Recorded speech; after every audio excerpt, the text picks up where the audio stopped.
राज्याचे उपमुख्यमंत्री आणि राष्ट्रवादी काँग्रेसचे लोकनेते अजित पवार यांच्या पार्थिवावर आज बारामती इथं विद्या प्रतिष्ठान मैदानात शासकीय इतमामात अंत्यसंस्कार करण्यात आले। अनेक मान्यवरांच्या उपस्थितीत अजितदादांना अखेरचा निरोप देण्यात आला। पोलीस दलाच्या वतीनं बंदुकीच्या फैरी झाडून अजित पवार यांना मानवंदना देण्यात आली। यावेळी शोकाकुल जनसागराच्या भावना अनावर झाल्या होत्या। अजित पवार अमर रहे अशा घोषणा जनसमुदायाकडून देण्यात आल्या।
त्याआधी केंद्रीय गृहमंत्री अमित शहा यांनी पुष्पचक्र अर्पण करून आदरांजली अर्पण केली।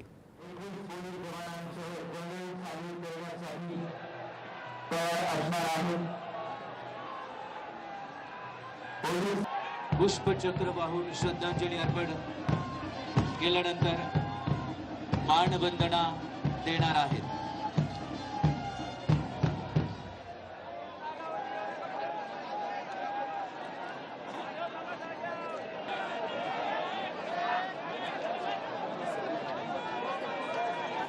भाजपाचे राष्ट्रीय अध्यक्ष नितीन नवीन, मुख्यमंत्री देवेंद्र फडणवीस, केंद्रीय मंत्री नितीन गडकरी, गोव्याचे मुख्यमंत्री प्रमोद सावंत, उपमुख्यमंत्री एकनाथ शिंदे यांनी पुष्पचक्र अर्पण करून श्रद्धांजली वाहिली। सन्माननीय नितीनजी गडकरी पुष्पचक्र अर्पण करतात। त्यानंतर गोव्याचे मुख्यमंत्री, यानंतर महाराष्ट्र राज्याचे उपमुख्यमंत्री,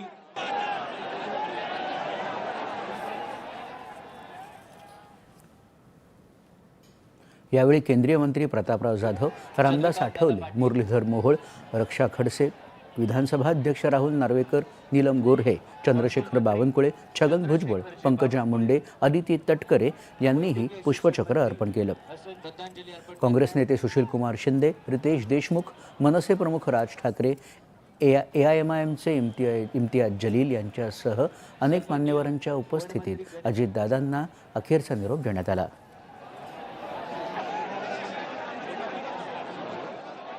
भारतीय जनता पक्षाचे प्रदेश अध्यक्ष रवींद्रजीत चव्हाण,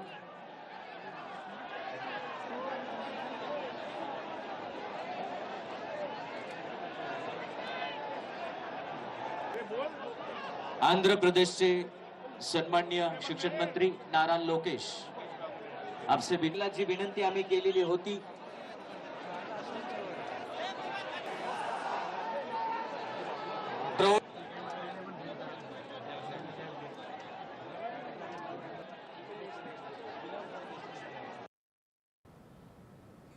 तत्पूर्वी काटेवाडी इथं अजित पवार यांचं पार्थिव अंत्यदर्शनासाठी ठेवण्यात आलं होतं. बारामती विमानतळाजवळ काल सकाळी झालेल्या भीषण अशा विमान अपघातात उपमुख्यमंत्री अजित पवार यांचं निधन झाल्यानंतर संपूर्ण राज्यावर शोककळा पसरली. त्यांच्यासोबत विमानातल्या इतर 4 जणांचाही मृत्यू झाला. अजित पवार यांच्या सन्मानार्थ संपूर्ण राज्यात 28 जानेवारीपासून 30 जानेवारीपर्यंत दुखवटा जाहीर करण्यात आला असून शासकीय इमारतींवरील राष्ट्रध्वज अर्ध्यावर आणण्यात आले आहेत.